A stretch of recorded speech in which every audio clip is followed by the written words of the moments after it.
로마서 8장 1절에서 8절에 있는 말씀 제가 봉독해 올리겠습니다. 그러므로 이제 그리스도 예수 안에 있는 자에게는 결코 정죄함이 없나니 이는 그리스도 예수 안에 있는 생명의 성령의 법이 죄와 사망의 법에서 너를 해방하였습니다. 율법이 육신으로 말미암아 연약하여 할 수 없는 그것을 하나님은 하시나니 곧 죄로 말미암아 자기 아들을 죄 있는 육신의 모양으로 보내어 육신의 죄를 정하사 육신을 따르지 않고 그 영을 따라 행하는 우리에게 율법의 요구가 이루어지게 하려 하심이라. 육신을 따르는 자는 육신의 일을, 영을 따르는 자는 영의 일을 생각하나니 육신의 생각은 사망이요 영의 생각은 생명과 평안이니라. 육신의 생각은 하나님과 원수가 되나니 이는 하나님의 법에 굴복하지 아니할 뿐 아니라 할 수도 없음이라. 육신에 있는 자들은 하나님을 기쁘시게 할 수 없느니라. 아멘. 오늘도 살아계신 하나님 앞에 기쁨과 감사로 예배하며 나아가는 저와 여러분 되시기를 주님의 이름으로 축원합니다. 지난 시간에 살펴봤던 내용들을 다시 한번 정리해보면 육신에 속하여 죄 아래 팔려 있었던 모든 사람은 사망이 아닌 다른 것을 결론으로 만들어낼 수 없다고 했죠. 그런데 그것보다 더 큰 문제가 뭐냐? 사람이 죄 아래 속해 있기 때문에 자신의 현실을 스스로 자각할 수도 없다는 것이었습니다. 마치 늪에 빠져서 죽어가고 있는데 자기가 늪에 빠진 줄도 모른 채 그렇게 살아가고 있더라는 거죠. 그래서 사람은 죄에 속해 있을 때 죄가 시키는 대로 하고 살아갑니다. 그 모습은 두 가지로 나타난다고 했죠. 우리가 보통 죄라고 부르는 허랑방탕하여 자기 마음대로 살아가는 그런 죄의 모습으로 가지고 살아가거나 아니면 반대로 나는 훌륭한 사람이야 이렇게 생각하며 살거나 둘 중에 하나의 모습으로 간다고 했습니다. 둘 중에 어떤 방식으로 살아가든 둘 다 큰 고민이 없습니다. 왜냐하면 죄 안에 있는 사람은 그거나 저거나 똑같이 죄 안에 있는 자의 결론이라는 그 사망으로 갈 수밖에 없기 때문이죠. 그런데 죄 아래 속해 있는 사람은 자기가 자유한 줄 알고 그것을 자기의 의지로 자기의 생각으로 자기의 판단으로 옳다고 선하다고 여기는 대로 살아갑니다. 그런데 그 결국은 사망밖에 없는 거죠. 그러다가 인생의 어느 시점에 하나님께서 개입하셔서 진정한 진리와 생명을 만나게 되면 그래서 그것을 저게 좋은 거구나 그래서 선택하려고 하면 내가 그때서야 비로소 내가 나의 주인이 아니라는 것, 나는 죄 아래 있는 죄라는 거대한 세력 아래 있었던 노예에 불과하다는 것을 그제서야 발견하게 됩니다. 나는 선한 것을 선택할 수 없구나. 나는 진리를 선택할 수 없구나. 내 힘으로는 아무것도 할 수 없구나 라는 것을 깨닫게 된다는 것입니다. 율법이 와서 하는 역할이 바로 그것이라고 했죠. 하나님께서는 사람이 자신의 현실을 진리를 선택할 수 없고 선을 행할 수 없는 그 자신의 현실, 사람의 현실을 자각하게 하시려고 율법을 주셨다고 했습니다. 그런 현실을 율법을 통해 발견한 사람만, 자신의 그 못남을 확인한 사람만 십자가를 붙잡을 수 있다. 십자가가 왜 필요한지 알 수 있고 예수님이 왜 필요한지 알 수 있고 그래서 십자가를 붙잡을 수 있다라고 했습니다. 만약에 율법이 와서 우리에게 우리의 현실과 우리의 처지를 보여주지 않았다면, 그래서 우리가 우리의 현실이 얼마나 참담한지 깨닫게 하지 않았다면 우리는 십자가가 필요한 이유를 이해할 수 없었을 것이고 십자가를 붙잡을 수도 없었을 겁니다.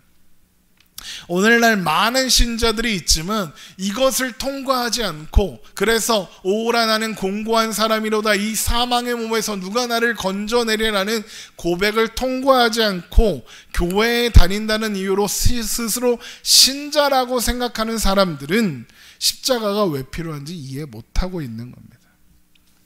그러나 율법으로 인해 우리의 현실이 절망적이라는 그런 자각이 생겨났을 때 우리는 비로소 십자가를 붙잡고 예수님을 붙잡게 되는 겁니다. 절망밖에 없는 우리를 예수님께서 품에 안으시고 십자가에서 죽으시고 또한 부활하심으로써 우리 또한 죽었다가 살아나는 경험을 하게 하셨습니다. 그래서 절망과 사망밖에 없었던 우리에게 주님이 찾아오셔서 우리를 다시 태어나게 하신 겁니다. 그래서 지난 시간에 이생망 그랬죠. 이번 생은 망했어. 그러니까 죽었다 살아나야 돼 라고 이야기했죠. 물론 세상 사람들이 이야기하는 것과는 차원이 다른 죽었다 살아남인 것이지만 우리에게 있는 것은 영원한 생명이지만 어쨌든 그렇게 우리를 다시 태어나게 하신 겁니다.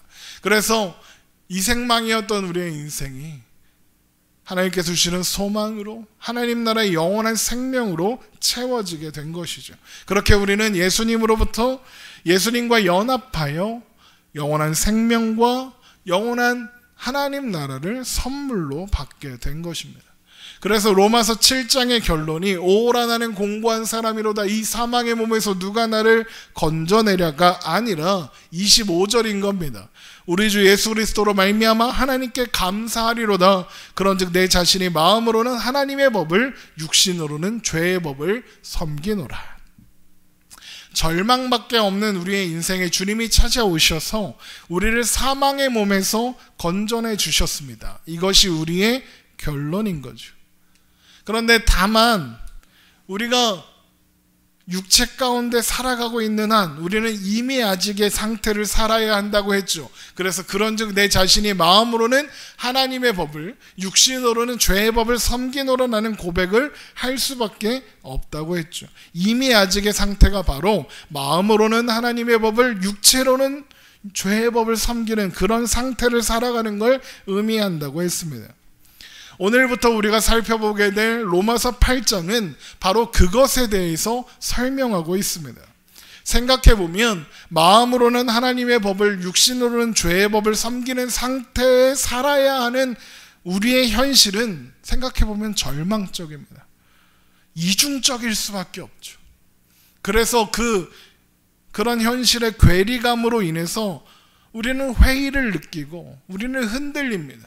하나님이 날 사랑하시는 게 맞을까? 내가 하나님의 사랑을 받을 만한 자격이 있는 존재일까 하는 혼동이 자꾸 옵니다. 그래서 죄의 법이 자꾸 우리를 흔듭니다. 그런 우리의 현실, 이중적일 수밖에 없는 우리의 현실을 들이대면서 자괴감을 느끼게 하고 절망을 느끼게 합니다. 너 어차피 자격 없다. 넌 절망이다. 이렇게밖에 못하는데 하나님이 너를 사랑하실 리가 없다. 어림도 없다. 넌 망한 존재다. 이생망이야. 너는 뭘 해보려고 할 필요도 없어. 어차피 망했어. 공부는 뭐하러 해. 어차피 망했어. 예배는 뭐하러 드려. 어차피 망했어. 하지마. 그냥 내 법 아래 살아. 죄의 법 아래 순응해서 살아. 이렇게 우리를 유혹합니다. 이미 아직의 현실을 살아가는 우리는 이런 식의 좌괴감, 이런 식의 회의를 느낄 수밖에 없습니다. 이미 이루어졌다는 구원은 안 보이고 여전히 아직의 현실을 살아가고 있는 내 모습만 보이니까요. 그래서 불안합니다. 흔들립니다. 그래서 우리는 절망하죠. 그런데 그런 우리의 절망, 우리의 흔들림에 대한 대답이 뭐냐? 로마서 8장이 그 대답으로 시작합니다. 로마서 8장 1절입니다. 그러므로 이제 그리스도 예수 안에 있는 자에게는 결코 정죄함이 없나니 이는 그리스도 예수 안에 있는 생명의 성령의 법이 죄와 사망의 법에서 너를 해방하였습니다. 이게 우리의 결론이고 우리가 가지고 있는 절망, 자괴감에 대한 대답입니다. 우리가 속해 있는 자리는 바로 이 자리입니다. 그리스도 예수 안에 있습니다. 우리의 현실은 아직에 속해 있는 것 같지만 우리는 이미에 속해 있는 존재다. 그것을 확증해 주는 겁니다. 그런 우리에게 정죄함이 없습니다. 누구도 우리를 정죄할 수 없습니다. 왜 그렇습니까? 하나님께서도 우리를 정죄하지 않기 때문입니다. 하나님도 믿음으로 말미암아 예수 그리스도와 연합한 사람들, 그래서 그리스도 예수 안에 있는 사람들을 정죄하지 않기로 결정하셨기 때문입니다. 우리는 더 이상 우리를 죄와 사망으로 가게 만드는 죄와 사망의 법에 속해 있지 않습니다. 죄와 사망의 법이 우리를 막 공격해대도 우리는 그 죄와 사망의 정죄를 받지 않습니다. 그래서 우리의 결론은 더 이상 사망이 될 수 없는 겁니다. 우리는 그리스도 예수 안에 있는 생명의 성령의 법 안에 있기 때문이죠. 그게 정죄함이 없다는 말의 의미입니다. 우리를 죄와 사망에서 해방하시려고 예수님이 죽으신 겁니다. 또한 우리를 사망의 법에서 해방하시려고 예수님께서 죽음을 이기시고 다시 살아나신 겁니다. 우리는 그렇게 우리를 죄와 사망의 법에서 해방하여 주신 그리스도 예수 안에서 살아갑니다. 우리는 예수 그리스도 안에 속해 있는 존재랍니다. 그거를 로마서 6장에서 우리가 죄에 대하여는 죽고 하나님에 대하여는 살아있는 존재다라고 했었죠. 로마서 6장 11절, 이와 같이 너희도 너희 자신을 죄에 대하여는 죽은 자요 그리스도 예수 안에서 하나님께 대하여는 살아있는 자로 여길지어다. 우리는 사망이라는 죄의 삭시 아니라 하나님의 값없는 은사인 영생을 받은 존재라고요. 로마서 6장 22절. 그러나 이제는 너희가 죄로부터 해방되고 하나님께 종이 되어 거룩함에 이르는 열매를 맺었으니 그 마지막은 영생이라. 죄의 삭은 사망이요 하나님의 은사는 그리스도 예수 안에 있는 영생이니라. 우리가 비록 아직 육신에 속하여 아직이라는 현실을 살아가야 하지만 우리는 우리 안에 이미 이루어진 구원 안에서 이미 이루어진 영생을 누리며 이미 완성된 하나님 나라를 살아가는 그리스도 예수 안에 있는 그리스도 안에 속해 있는 존재라는 겁니다.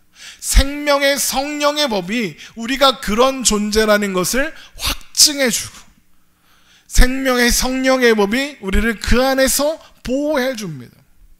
에베소서 1장을 보면 이런 말씀이 있습니다. 에베소서 1장 13절, 그 안에서 너희도 진리의 말씀 곧 너희의 구원의 복음을 듣고 그 안에서 또한 믿어 약속의 성령으로 인치심을 받았으니 이는 우리 기업의 보증이 돼서 그 얻으신 것을 속량하시고 그의 영광을 찬송하게 하려 하심이라. 성령님께서 우리를 인쳐주셨더니 어떤 일이 일어납니까? 우리 기업에 우리가 이미 받은 하나님 나라의 보증이 되어 주셨답니다. 우리가 복음을 듣고 믿을 때 성령께서 약속의 성령으로 인쳐 주시는 겁니다. 성령님께서 우리의 신분과 존재를 보증하겠다고 영원히 지울 수 없는 도장을 꽉 찍어 주시는 겁니다. 그 도장은 지워지지도 않고 취소되지도 않습니다. 그래서 죄와 사망의 법이 다스리던 자리에서 생명의 성령의 법이 다스리는 나라로 옮겨진 존재와 신분은 흔들리지 않는 겁니다. 영화 쉰들러 리스트라는 영화가 있습니다. 유대인 강제 수용소에서 많은 유대인들을 구해냈던 오스카 쉰들러라는 독일인 사업가의 이야기를 다룬 그런 영화입니다. 쉰들러는 유대인 강제 수용소를 관리하는 감독관에게 일종의 커미션을 주고 유대인들을 데려다가 자신의 공장에서 일을 시켰습니다. 물론 그 과정이 좀 복잡하지만 원래부터 쉰들러가 좋은 사람은 아니었어요. 나쁜 놈이었어 걔도. 그런데 걔가 이제 어떤 계기로 마음의 감동을 받아서 이제 유대인들을 구하는 일을 하기 시작합니다. 그래서 원래 유대인 강제 수용소의 결론은 사망이에요. 가스실로 들어가서 샤워 시켜준다고 가스실로 다 데리고 들어가서 물 틀어 그러면서 이제 청산가리가 나와서 다 죽는 겁니다. 그런데 쉰들러가 데려가겠다고 명단에 작성이 되면 가스실에 안 들어갑니다. 그리고 공장으로 가게 되죠. 유대인들을 집단으로 학살하는 홀로코스트에서 살아남을 수 있어요. 그렇게 이 쉰들러라는 사람이 구해낸 사람이 약 1200명 정도라고 해요. 여러분, 죽음의 수용소에 있을 때는 그 결론이 사망이라는 것 사람들이 알고 있었어요. 언제 죽을지 모르는 상황이었죠. 그런데 쉰들러 명단에 들어가면, 그래서 쉰들러에 속한 직원이 되면 살 수 있었습니다. 쉰들러의 직원이 된 사람들도 불안했을 거예요. 우리 또 죽는 거 아니야? 하지만 쉰들러가 그 사람을 보호하는 한 강제수용소로 돌아가 죽는 일은 일어나지 않았더라고요. 마치 생명의 성령의 법이 죽음의 수용소에 있었던 유대인들을 구한 쉰들러 리스트처럼 우리를 죄와 사망의 법에서 꺼내어 해방하고 보호하는 겁니다. 로마서 8장 1절 다시 보십시오. 그러므로 이제 그리스도 예수 안에 있는 자에게는 결코 정죄함이 없나니 이는 그리스도 예수 안에 있는 생명의 성령의 법이 죄와 사망의 법에서 너를 해방하였습니다. 그러면 도대체 우리에게 어떤 일이 일어났길래, 어떤 놀라운 일이 일어났길래 이런 놀라운 해방을 경험하게 된 걸까요? 우리는 도대체 왜 그런 법 안에 있을까요? 또 그런 법 안에 있는 우리는 어떻게 살아가는 걸까요? 우리를 죄와 사망에서 자유롭게 한 건 율법이 아니었죠. 율법은 인간이 가지고 있는 한계, 아담으로부터 물려받은 육신에 속해 있다는 한계 때문에, 그로 인해서 인간 안에 있는 죄성, 죄의 경향 때문에 인간을 죄와 사망에서 자유롭게 할 수 없었습니다. 왜요? 율법을 가지고 죄를 지으니까. 율법을 지키지도 않고, 혹은 율법을 가지고 자기 자랑을 하니까요. 그래서 하나님이 어떻게 하셨느냐? 자기 아들을, 예수님을, 독생하신 예수 그리스도를 죄 있는 육신의 모양으로 보내시는 거예요. 그리고 십자가에 죽게 하시는 거죠. 그리고 그의 죽으심을 통해서 모든 인간의 속죄를 이루시는 거예요. 로마서 8장 3절, 율법이 육신으로 말미암아 연약하여 할 수 없는 그것을 하나님은 하시나니 곧 죄로 말미암아 자기 아들을 죄 있는 육신의 모양으로 보내어 육신의 죄를 정하사, 그러죠. 예수님께서 죄 있는 육신의 모양으로 오셔야 했던 이유는 뭐냐면, 육신에 속하여 죄와 사망을 향해 갈 수밖에 없는 우리의 존재를 대신해야 했으니까요. 그래서 예수님도 육신을 입고 이 땅에 오셔서 우리가 당하는 모든 것들을 당하셔야 했던 거예요. 그런데 문제가 있죠. 예수님이 만약에 아담으로부터 육신을 취하면 아담의 죄를 그대로 물려받을 거 아니에요. 그러면 예수님이 우리를 대신하실 수 있습니까? 대신할 수 없죠. 그래서 예수님의 몸은, 예수님의 육신은 아담으로부터 오면 안 됩니다. 우리를 대신할 수 없으니까요. 그래서 예수님은 죄 있는 육신의 모양을 취하셨지만 아담을 필요 없이 동정녀로부터 나시는 거예요. 아담으로부터 물려받은 것이 아니라 동정녀로부터 성령으로 잉태되어 물려받는 육신을 취하시는 겁니다. 그리고 하나님은 아담에 속한 존재들, 그러니까 육신에 속하여 육신에 속하여 살아가는, 사망으로 갈 수밖에 없는 그런 존재들의 죄의 책임을 예수님께, 그러니까 예수님께서 취하신 육신에 정하셨습니다. 정하셨다, 육신의 죄를 정하셨다, 이 말은 죄의 책임을 물어서 그 처벌을 받게 했다는 겁니다. 넘겼다는 겁니다. 우리의 죄를 예수님께 다 넘겨버렸다는 거예요. 그래서 예수님께서 아담으로부터 말미암지 않은 온전한 육신을 취하시고 그 육신으로, 죄 없는 육신으로 죽으심으로써 육신에 속한, 아담에 속한 모든 존재들의 책임을 대신 감당할 수 있었던 거예요. 예수님께서 모든 죄의 책임을 감당하셨기 때문에 모든 육신이 받아야 할 죄의 처벌을 예수님께서 다 받아내셨기 때문에, 그럼 다 처벌받았는데 그럼 또 처벌할 수 있어요? 아니죠. 그리스도 예수 안에 있는, 그래서 그리스도 예수 안에 있는 자에게는 결코 정죄함이 없다 하는 겁니다. 정죄하고 처벌할 죄가 없는 거예요. 왜요? 예수님께서 다 감당하셨으니까. 예수님께서 십자가에서 전부 다 감당하고 죽으셨으니까요.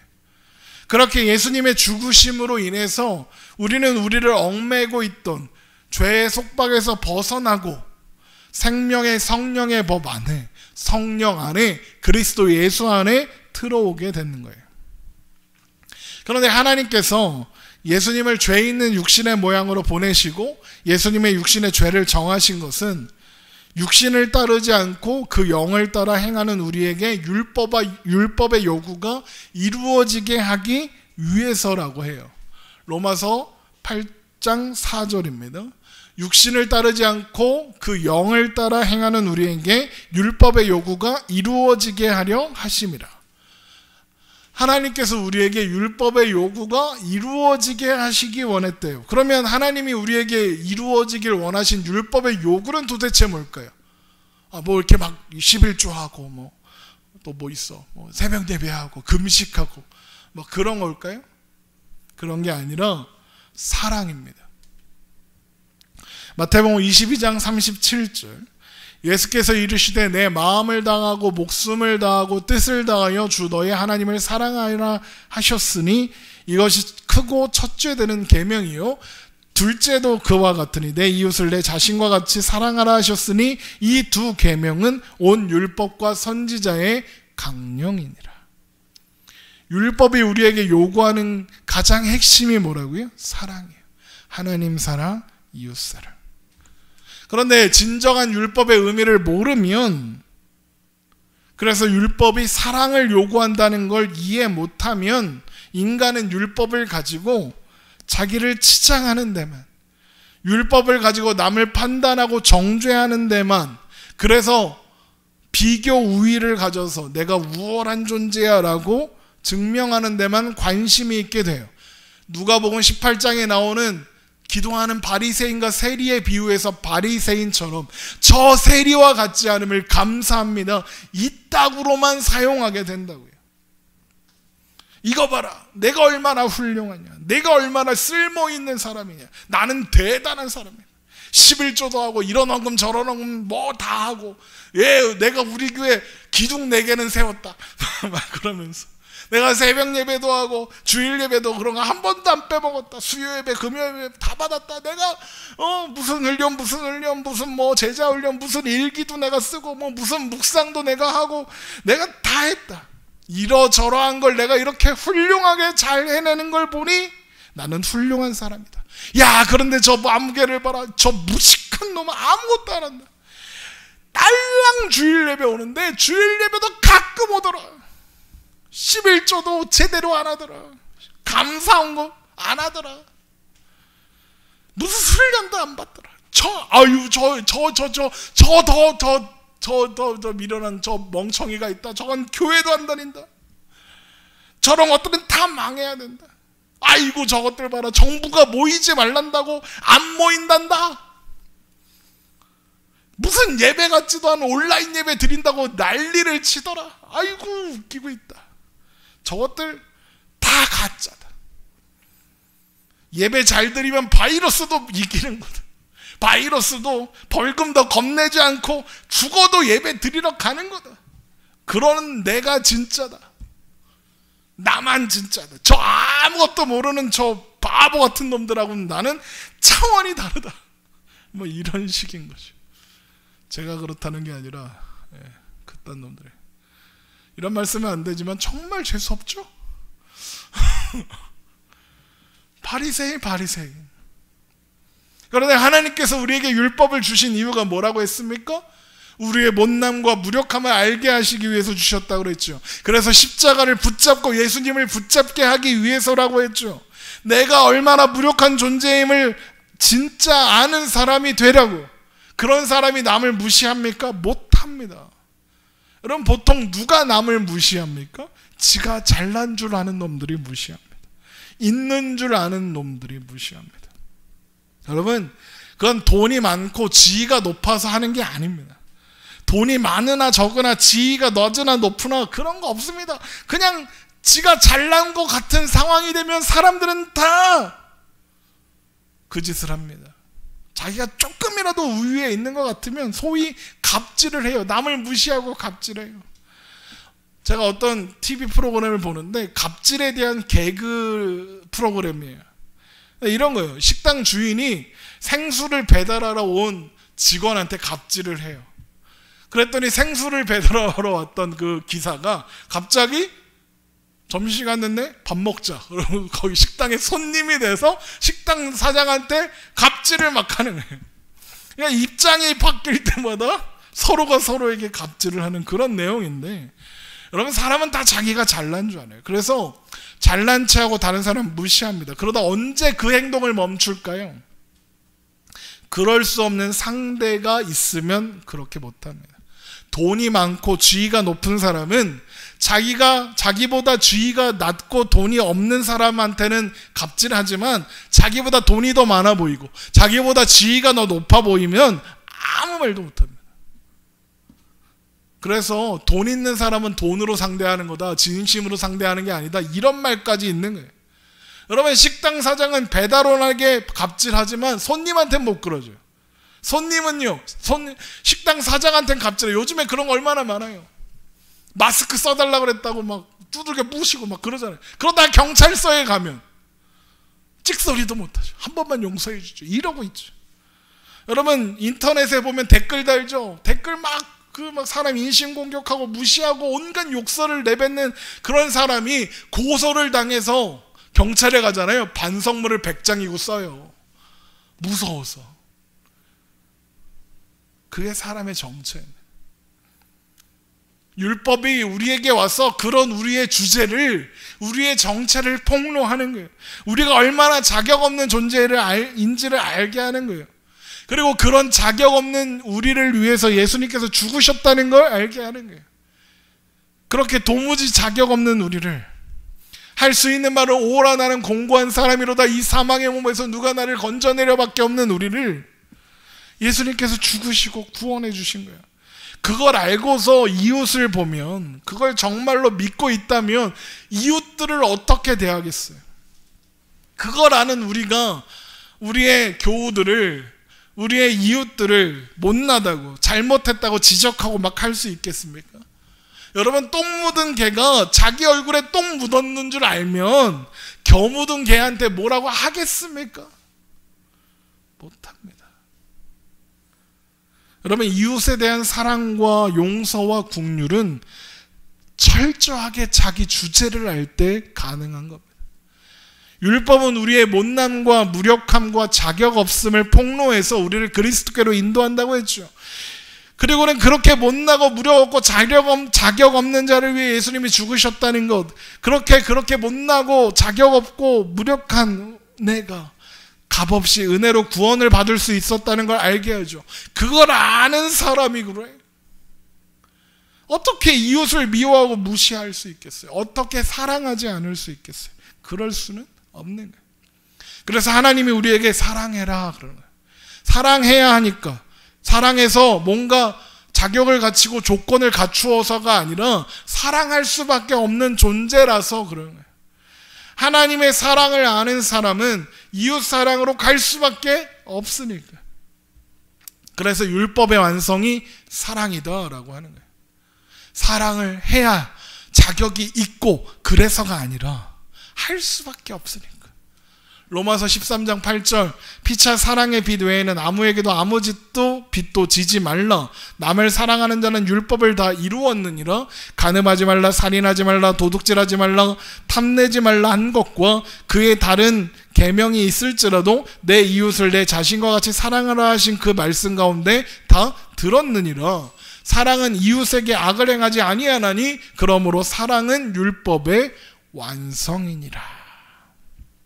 이걸 모르는 사람은 자기만을 위해서 자기 자신만을 드러내면서 자랑하는 일에만, 남을 판단하고 정죄함으로써 자신의 우월함을 증명하는 데만 관심이 있어요. 그런 사람이 바로 육신을 따르는 사람인 거예요. 그 사람들이 생각하는 생각은 다 육신의 생각인 거죠. 로마서 8장 5절, 육신을 따르는 자는 육신의 일을, 영을 따르는 자는 영의 일을 생각하나니. 영을 따른다는 건 성령에 속하여 성령을 따른다는 얘기예요. 생명의 성령의 법에 속해 있는 존재라는 뜻이죠. 성령님께서 신자 안에 거하셔서 영의 일을 생각하게 하는 겁니다. 그러면 영을 따르는 자가 하는 영의 생각, 영의 일은 뭘까요? 그건 내가 얼마나 자격 없는 존재였는지, 내가 그럼에도 불구하고 얼마나 큰 은혜를 받았는지를 아는 겁니다. 뿐만 아니라 내 안에 여전히 남아있는 못남과 연약함에도 불구하고 우리 안에 이미 시작된 하나님 나라로 얼마나 강력하고 확실하게 인도를 받고 있는지를 알게 되는 겁니다. 그게 여러분 영의 생각이고 그게 영의 일이에요. 그래서 육신의 생각은 사망, 영의 생각은 생명과 평안, 이렇게 하는 겁니다. 로마서 8장 6절, 육신의 생각은 사망이요 영의 생각은 생명과 평안이라. 육신의 생각이 왜 사망입니까? 육신의 생각은 아담의 생각이기 때문에 그래요. 아담의 생각이 뭐라고 했죠? 선악과를 따먹는 생각이요. 선악과를 왜 따먹었다고요? 하나님처럼 되려고요. 하나님 필요 없다. 내가 나한테 좋은 건 내가 안다. 내가 하나님보다 훨씬 잘할 수 있다. 하나님 필요 없다. 나는 그럴 만한 자격이 있다. 라고 하는 거예요. 그래서 육신의 생각은 하나님과 원수가 되고, 그래서 육신에 속하여 육신의 생각을 가지고 있는 사람은 당연히 하나님을 기쁘게 할 수가 없죠. 로마서 8장 7절, 육신의 생각은 하나님과 원수가 되나니 이는 하나님의 법에 굴복하지 아니할 뿐 아니라 할 수도 없음이라. 육신에 있는 자들은 하나님을 기쁘시게 할 수 없느니라. 육신에 있는 자들은 하나님의 기쁨에는 관심이 없어요. 내 기쁨에만 관심이 있으니까. 육신에 속한 사람은, 영에 속한 사람은 그 구별은 그가 율법의 참된 의미와 참된 역할을 알고 있느냐, 그래서 자신의 실체와 주제를 제대로 알고 있느냐, 그래서 자신이 얼마나 자격 없는 존재인지, 하나님의 은혜가 아니면 얼마나 답이 없는 존재를 알고 있느냐, 그래서 십자가를 꼭 붙들고 있느냐, 그것으로 확인되는 겁니다. 여러분, 코로나19 위험하니까 그거 막 퍼지고 그러니까 모이지 말라 해도, 모이지 말라고 하는 건 교회 탄압이야, 예배 탄압이야 막 하면서 코로나가 퍼지든 말든 막 100명 걸리든 200명 걸리든 관심 없고 벌금 내라 그러면 내지 뭐, 이러면서 우리는 죽어도 모여서 예배 드려야 돼. 그게 영의 생각인 게 아니고 영에 속한 사람의 모습이 아니에요. 그건 오히려 육신에 속한 육신의 생각이죠. 왜요? 그렇게 해서 뭐 하고 싶은 건데요? 우리 교회는 이렇게 훌륭한 교회다, 나는 이렇게 훌륭한 신앙인이다, 나는 이렇게 훌륭한 목사다, 이거 하고 싶은 거잖아요. 그게 하나님께서 기뻐하시는 일이라서 그럴까요? 물론 그렇다고 말은 하겠죠. 그런데 정작 그 안에서 추구하는 게 뭐냐고요? 나는 너희와 달라, 나는 이렇게 훌륭한 사람이야. 내 기쁨을 추구하는 거죠. 그걸로 만족 얻고 싶은 거잖아요. 그게 누구랑 똑같은 거라고요? 바리새인이요. 예수님이 바리새인들한테 뭐라고 했어요? 이 독사의 자식들아 그러지. 다 죽어버려라 그러셨다고요. 주님께서 그런 사람들을 향해서 하시는 말씀이 있어요. 마태복음 7장 21절. 나더러 주여 주여 하는 자마다 다 천국에 들어갈 것이 아니오 다만 하늘에 계신 내 아버지의 뜻대로 행하는 자야 들어가리라. 그날에 많은 사람들이 나더러 이르되 주여 주여 우리가 주의 이름으로 선지자 노릇하며 주의 이름으로 귀신을 쫓아내며 주의 이름으로 많은 권능을 행하지 아니하였나이까 하리니 그때에 내가 그들에게 밝히 말하되 내가 너희를 도무지 알지 못하니 불법을 행하는 자들아 내게서 떠나가라 하리라. 이 말씀에서 주여 주여 하는 자들이 하는 말을 요즘 상황에 맞추어서 바꾸면 이런 식일 거예요. 주여 주여 우리가 코로나19의 전파의 위험에도 불구하고 교회에 모여서 예배를 드렸습니다. 저 놈들이 10명만 모여서 예배 드리라고 했는데 우리는 100명, 1000명 모여서 예배 드렸습니다. 저 놈들이 온라인으로만 예배 드리라는데 우리는 굳이 모여서 예배 드렸습니다. 벌금을 물어도 싸워 이겼습니다. 교회를 핍박하는 공무원들과 싸워서 이겼습니다. 그러겠죠. 그럼 주님이 뭐라고 대답하신다고요? 내가 너희를 알지 못하느니, 도무지 알지 못하느니 불법을 행하는 자들아 내게서 떠나라. 답답해요.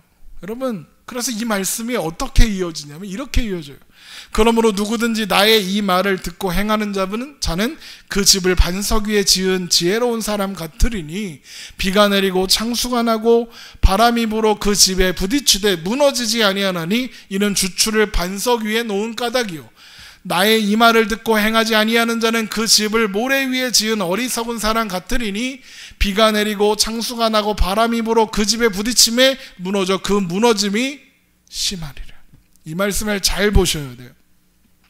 반석 위에 집 지은 사람, 모래 위에 집 지은 사람 비교죠. 집을 지었느냐 안 지었냐의 비교가 아니에요. 둘 다 집을 지었어요. 이거 하고 저거 해서 행하는 게 반석 위에 집 지는 게 아니라는 뜻이에요. 만약에 그런 비교라면 하나는 집을 지었고 하나는 집을 안 지었다 해야 말이 맞아요. 그런데 둘 다 집을 지었어요. 그러면 그 둘의 차이가 뭐죠? 반석 위에 지은 집과 모래 위에 집을 지은 사람의 차이가 뭐죠? 여기 보세요. 나의 이 말을 듣고 행하는 자는 이죠. 그리고 이게 반석 위에 지은 사람이고, 모래 위에 지은 사람은 나의 이 말을 듣고 행하지 아니하는 사람이죠. 이 차이예요. 이게 무슨 말이냐? 듣고 했냐, 듣고 안 했냐의 차이 아니에요? 라고 하실 수도 있겠지만 아니에요. 듣고 했냐, 듣고 하지 않았느냐의 차이예요. 무슨 말인지 이 미묘한 차이 이해하시겠어요? 좀 더 쉽게 설명하면 이런 거예요. 듣고 했느냐, 듣지 않고 했느냐 차이인 거예요. 하나는 말씀을 듣고 한 거고, 하나는 말씀을 듣지 않고 지 맘대로 한 거예요. 이 말씀은 그 비교를 하고 있는 거예요. 이게 영에 속한 사람, 육신에 속한 사람의 차이예요. 영에 속한 사람은 말씀을 들어요. 말씀을 따라가요. 왜요? 나는 못한다는 걸 아니까. 내 방법대로 살면 망하는 줄 아니까. 내 주제가 그렇다는 걸 아니까. 은혜가 필요하고 도우심이 필요하다는 걸 아니까 말씀을 붙잡죠. 말씀이신 예수 그리스도를 붙잡고 예수님께서 우리를 위해 죽으신 십자가를 붙잡죠. 여러분, 그게 반석 위에 집을 짓는 거예요. 말씀이라는 반석 위에, 예수 그리스도라는 반석 위에 집을 짓는 거예요. 그래서 영의 생각은 생명과 평안일 수밖에 없죠. 육신의, 로마서 8장 6절, 육신의 생각은 사망이요 영의 생각은 생명과 평안이니라. 왜요? 반석 위에 있으니까요. 반석 위에 있는데 비바람 안 분답니까? 비바람 치죠. 태풍이 불어와요. 지진도 막 일어나요. 그런데 무너지지 않는데요. 왜요? 반석 위에 있으니까. 그러니까 생명과 평안인 거죠. 예수 그리스도는 반석, 은혜라는 반석 위에 세워져 있으니까, 그래서 내 실력으로는 내가 뭔가 해서, 내가 뭔가 자격을 갖춰서, 내가 뭔가 조건을 갖추어서 무엇을 이루어내야 하는 게 아니니까, 집 무너지지 않게 내가 천장 떠받치고 있어야 하는 게 아니라는 걸 아니까 평안하죠. 예수 그리스도 안에 있는 사람, 그래서 반석 위에 있는 사람은 마치 내진 설계가 잘 돼 있고 태풍의 대비도 잘 돼 있는 튼튼한 건물처럼 비바람이 치고 지진이 나서 흔들리는 일은 있을 수 있으나 그 건물은, 그 집은 절대로 무너지지 않는다. 아직의 현실 속에 살고 있지만, 그래서 흔들리지만 무너지지 않아요. 왜요? 반석 위에 있으니까. 그런데 육신에 속한 사람은 말을 안 들어요. 말씀을 안 들어요. 말씀을 안 듣고 지 맘대로 해요. 왜요? 지가 잘난 줄 아니까요. 여러분, 어떤 전자제품 같은 거 샀을 때 설명서가 같이 오잖아요. 조립하는 거 이런 거 해야 될 때. 그런데 꼭 어떤 사람들이 그거 망가뜨리죠? 설명서 안 보고 지가 잘한다고 지 맘대로 막 하다가 망가뜨려요. 왜요? 지가 잘난 줄 아니까. 설명서보다 내가 똑똑하니까요. 내 맘대로 하면 될 줄 아니까요. 자기가 할 수 있다고 생각하니까요. 자기가 하나님 생각보다 훨씬 더 훌륭한 생각을 가졌다고 생각하니까요. 여러분, 그게 모래 위에 집 짓는 거예요. 그게 육신의 생각이고 육신의 일이에요. 자기 생각이라는 모래, 자기 판단이라는 모래, 육신이라는 모래 위에 집 짓는 거예요. 그게 어떻게 되겠어요? 무너지죠. 뭐 대단한 폭풍, 태풍이 와야 무너지는 게 아니라 그냥 좀 있으면 무너져요. 사망으로 갈 거예요. 주님이 모른다 하실 거라고요. 멋지고 화려하게 집을 지은 것 같으나 그냥 무너지고 만다고요. 그러면 이게 육신의 생각과 영의 생각의 차이고, 육신에 속한 사람과 영에 속한 사람의 차이예요. 성령께서 우리 안에 계셔서 생각하게 하신 영의 일이 무엇인지 오늘 말씀을 통해서 여러분 잘 확인하시고, 그래서 하나님 사랑하고 이웃 사랑하는, 율법을 이루는, 육신에 연약하여 할 수 없었던 그것이 우리 안에 이루어졌음을 믿으며, 믿음으로 그렇게 오늘을 살아갑시다. 기도하겠습니다.